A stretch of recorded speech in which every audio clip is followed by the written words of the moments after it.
And our second main topic today gets submitted to us by Michael Odenmir, who writes, "Hello, John and Rob.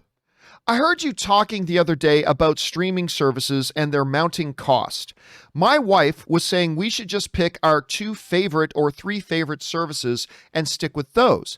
But so many great shows are spread over many services. I used to pay around $75 a month for my full cable a few years back. I paid a little bit less than that. But anyway, a few years back, and now I'm spending more on streaming. Where is the breaking point?" All right, thanks a lot for sending that in, Michael. And yeah, Rob, this is something that came up the other day, and we were talking about here on the show is this, and we've been talking about this for a while. And by the way, Red Raven sends in a super chat badge in the live chat. Thank you, Red Raven.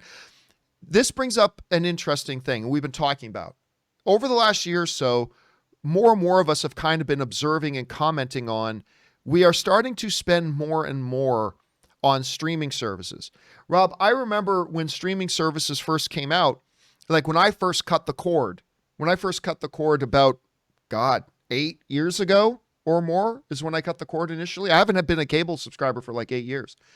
But I remember it's like, oh my God, this is so much better.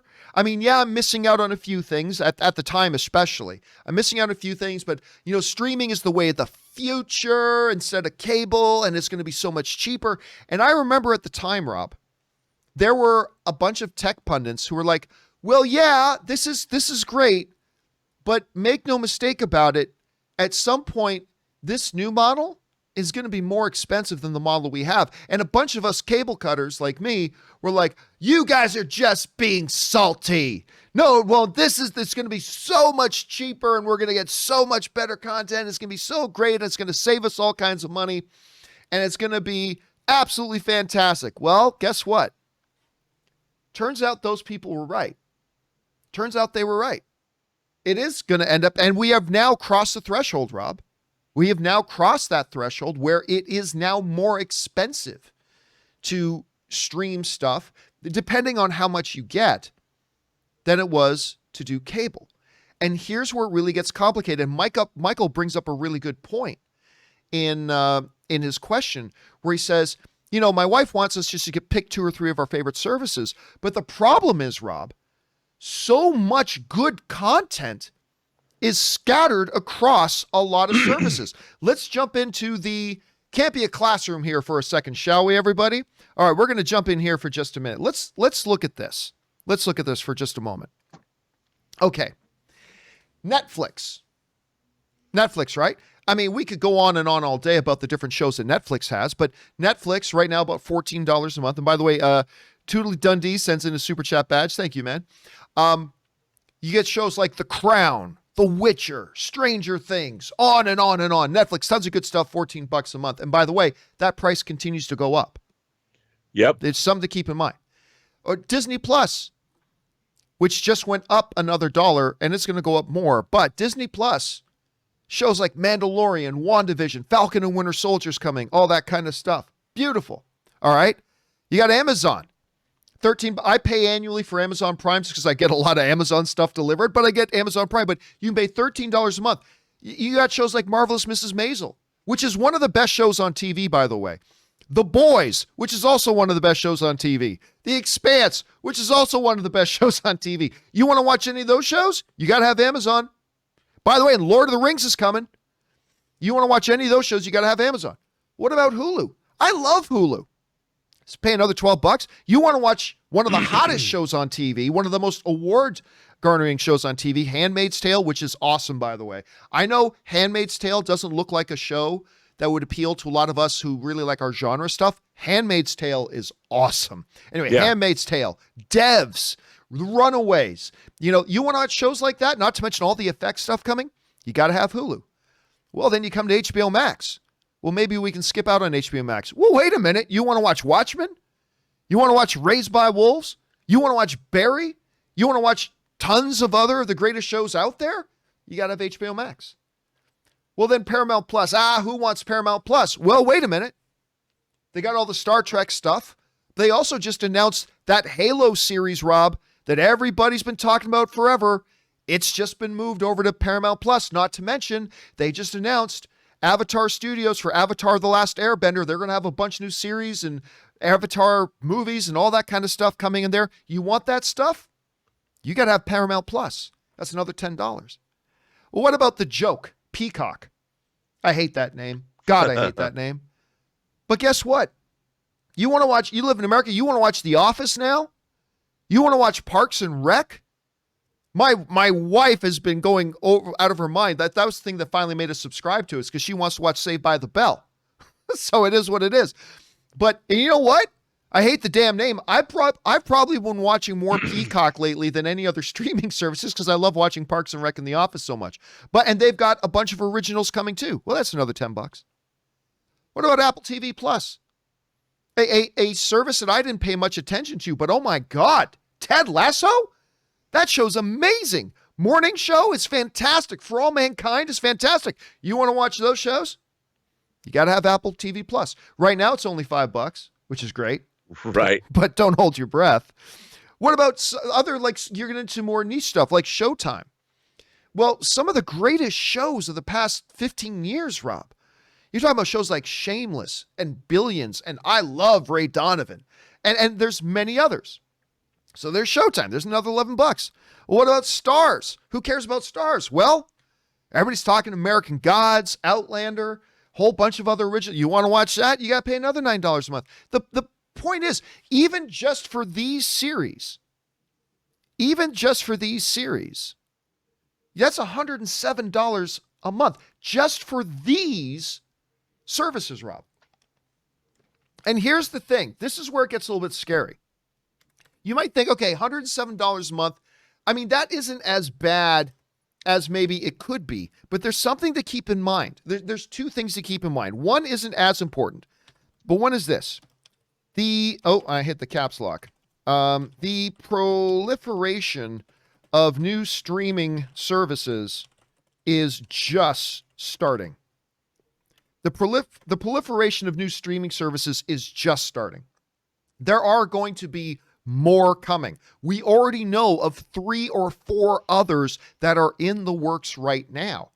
And that number, because we're kind of entering, Rob, you and I have talked about this, into the Wild West phase of the streaming wars, where this is the part where everybody's going to start to get involved. And we didn't even mention things like Tubi, which is Shudder. I love Shudder. Shudder is a great one. Shudder's a really good one. We didn't even mention ESPN Plus. There's a lot of these, and we are still in the phase where over the next 2 years, we're going to see a rapid proliferation of these types of services. And if the current state of affairs, Rob, tells us anything, is that a lot of them are probably going to have some really good programming that we can say. And you know what I used to say, Rob? People aren't going to sign up for a new streaming service or an existing streaming service for just one show. I was wrong. I was very wrong about that. Like, I really thought that was the case, but more and more it's been proven that people were signing up for services just for one show. So the proliferation of new streaming services just starting, which is, of course, going to lead to more expense. But here's the real thing. Oh, $107 a month. Oh, that's great. But here's the catch. And this is where it's really going to bite us in the ass a little bit later. We are in what is called the acquisition phase of streaming. Of steaming. Let me try that again. Of streaming. Right now, you look at things, Rob, like Apple TV, $5 a month. Disney, which launched at $7, now at $8. Here's the Paramount Plus, $10. Peacock with the no ads part, whatever. But here's the thing.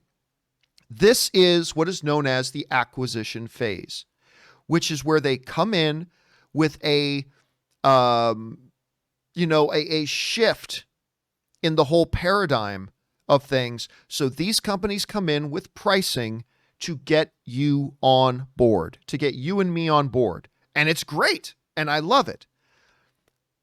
But it's not going to last for long.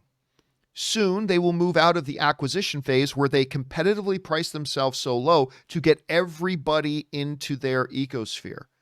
And once they're in their ecosphere, they know it becomes difficult or unlikely that they're going to jump ship. Like everybody, I remember the first couple of times Netflix raised their prices, Rob, there was a lot of talk of, wow, this is unreasonable. I'm going to unsubscribe to Netflix. Yeah, that never happened. People never unsubscribe to Netflix. And by the way, Netflix is a terrific value. They could charge $25 a month, $30 a month for Netflix. And I would contend that is still, for all the content you're getting, that is still a value proposition. And they know that. Disney Plus with their library and their upcoming originals, $25 a month is still a value proposition. And they know that. And so when you look at the fact, Rob, that we're already spending more than we did on cable, that the proliferation of these services is just starting. And the fact that we are still in just what we call the acquisition phase, you got to understand, for people like me, I'm going to have to understand that 2-3 years down the line, that $107 total that we were looking at there, that will likely be $220, $230, whatever, because I want to watch all my shows. And it is still, I would contend, better than cable was. You get to pick and choose what it is you want to watch, the quality. Because the thing with the streaming wars, you understand you are in competition with other major heavyweights, and you can't just crank out crap unless you're Netflix. Netflix plays the quantity game a lot. But amidst all their crap, they also produce some really good stuff too, especially their television. But it is expensive now. It's only going to get more expensive. And I hate to say this as a consumer, but even when it doubles in price, Rob, again, when you consider how much content you are getting, it's still a value proposition. But we are just going to have to go into it with our eyes open, Rob. This is the reality. It is going to be significantly more expensive than cable ever was. And hopefully we're going to get benefit for that. But it is kind of the way it is. Rob, I know you're a major streamer. You love your services. What's been your observation about all this and where things are going? Well, look, I mean, clearly there's no way around all of these different services. I don't necessarily see anybody giving you some combined deal, because it's different than cable in that these are now the studios that own these services. Whereas, I mean, HBO is a subsidiary of Warner Brothers, but it wasn't like the studio. But now they kind of are. Disney Plus is going to be the primary distribution method for Disney films. Sure, they're going to go back to theatrical at some point, but for the most part, Disney, I mean, the Marvel shows they're being made direct to Disney Plus. The Star Wars shows are going to be made direct to Disney Plus. So what you're basically doing is they're cutting out, the studio's cutting out your middlemen. There's going to be no other distribution. It's not going to be going to ABC, or it's not going to be going to the theaters. They're going to be going direct to your house right from the studio. So as more of these happen, it's almost like going to the grocery store to buy all your different food for your house. You're going to have to decide, you're going to have to budget. You're going to have a budget. And I think we're going to see people like John all dip in and out of these services. If something doesn't have something, you're not going to do it every month. People are going to want to be like, you know what? As long as you can do this, I'm going to quit HBO Max for the next 4 months after the Snyder Cut and after King Kong or whatever. And then I'm going to go back into it 4 months later, and then I'll have it for a couple months and I'll binge everything I want to see. Then I'll leave for 4 months. I mean, because it's going to get to the point where all of these streamers, and there's a lot of good ones, like Shudder is really good, and I wouldn't want to be without it. But like, if I watch everything on Shudder, if I wait 4 or 5 or 6 months, they accumulate things I want to see. Then I jump in for a couple of months, watch what I need, and then dip out of it. And I think what's really interesting is a lot of these cable services are relying upon their subscription base. I don't think they want people to do that because it disrupts their earnings. They want people to stick around. They want you to just have revolving payments so you forget you're doing it. And it's going to be interesting to see how it all shakes out, but it's going to get too expensive. You're going to end up, I don't think I'm over $100 a month yet, but I don't want to be over $100 a month. I want to be at $40 a month or $50 a month, and that's impossible now. Not for the amount of stuff I want to see. Yeah. So it's going to be really interesting to see how it all shakes out. What's really interesting here, I saw this study. Now, Grant, this is like over a year ago, but I saw this study that was like gyms, right? Gyms. They make roughly 70% of their revenue from people who don't actually go to the gyms anymore. Like they have their membership, right? Everybody buys a membership to their gym. I'm going to get in shape. I'm going to exercise. I'm going to do all these good things. And then they go for a few weeks, and then they don't go for a few weeks, and they go for a few more weeks, and they don't go for a few months, and then a few months turns into like 6 months. But they just never get around to canceling or suspending their thing because they think, I'm going to go back, I'm going to go back. And it's funny because everybody says, Rob, that because, we saw that article in the Hollywood Reporter. Everybody says that, okay, so when this show's done, I'll suspend that service. But the reality is most people don't, even though they think to do it. And that's a lot of services to keep track of. Yeah. Which ones you turn on and off. And like when Mortal Kombat comes out, am I going to wait 3 months till I decide to turn back on HBO Max to go and watch Mortal Kombat? Well, I'm going to go see Mortal Kombat in the theater. Let's be clear. But a lot of people, so it's going to be interesting. The thing I wonder about because, we're talking about, Rob, right now we're in this exponential growth period. It's the wild, wild west. We see an explosion going on right now. At some point, what I think is going to happen is that it'll grow so exponentially. And by the way, Isaiah sends in a super chat badge. Thank you, Isaiah. Appreciate that. And that it will then understand you're going to get so many services that the market can't sustain them. And then they're going to come back down a little bit. And I can't help but wonder, because you raised a great point that I think a lot of people wonder about, which is why not a service that kind of bundles more? Like, could we ever see a point where like Disney Plus and HBO Max enter into a deal together where they say, hey, if you get both of our services combined, it's going to be $30-something. But if you buy the Disney Plus HBO Max package, you get both for $25. Like, I don't know, but it almost seems like if it was really an open market, you would think at some point these bundled packages will happen. But you pointed out it's a little more tricky to do that with individual streaming services than it is with, like, say, network. Can you see a way that something like that could happen? Or are we really just stuck that you're not going to see bundles unless they're owned by the same company? We're just in this, a la carte thing permanently. How do you see that working out? Well, that's the thing. I mean, I don't know how, when you're dealing directly with a streamer, like you're paying Disney Plus directly, again, you're not going through any kind of a middleman. And I think that these streaming services have built their entire business around being paid directly. And they're spending, remember, they're spending an enormous amount of money on new programming. And it's direct to consumer.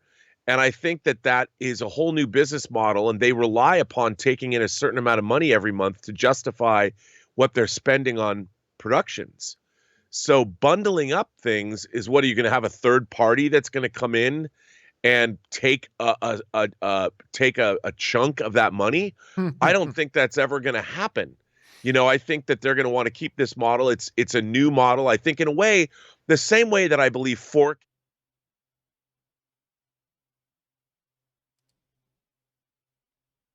streaming services with each studio, I think this is sort of the end of the line on how it's going to work. And eventually, we're going to have so many monthly payments between your phone, your streaming services, like you said, the gym, all these things that we're paying, software licenses. I mean, my God, I can imagine seeing my monthly bill for all the things I use going up into the hundreds and hundreds of dollars if you include all of this stuff together. And it's all based on streaming and getting things every month or whatever. And I just think it's going to lead to a whole, families are going to have to develop a whole new economic model along with their grocery bills and everything else. And it's not going to change. I don't think it's going to change, John. I don't see this becoming something that's bundled. It's going to be interesting. And again, Rob, I think about the expense, but on Saturday night, I literally dropped $70. I dropped $69.99 so I could watch UFC. The big Right. triple chip, by the way, was a fantastic card. Just so you know, it was a fantastic card. But I dropped $70 for one because I considered those 4 hours of entertainment that I watched completely worth it. And Yep. when you consider what you get with a lot of these things, I think we've been spoiled lately, and we're just gonna have to bite down and accept, like you said, like the growing cost of it, because we are, as long as we're still getting value, as long as we are still Yeah. getting good value for the money, I'm okay with it, but let's see where it goes. Question is, guys, have you found yourselves in this conundrum about, hey man, listen, there's a lot of services, we're paying for a lot of them. Have you thought about maybe just narrowing down how many you have? Or there's just too many good shows out there that you find yourself wanting to have all of them? What's your approach to this? Jump down into the comment section below and let us know your thoughts. All right, guys.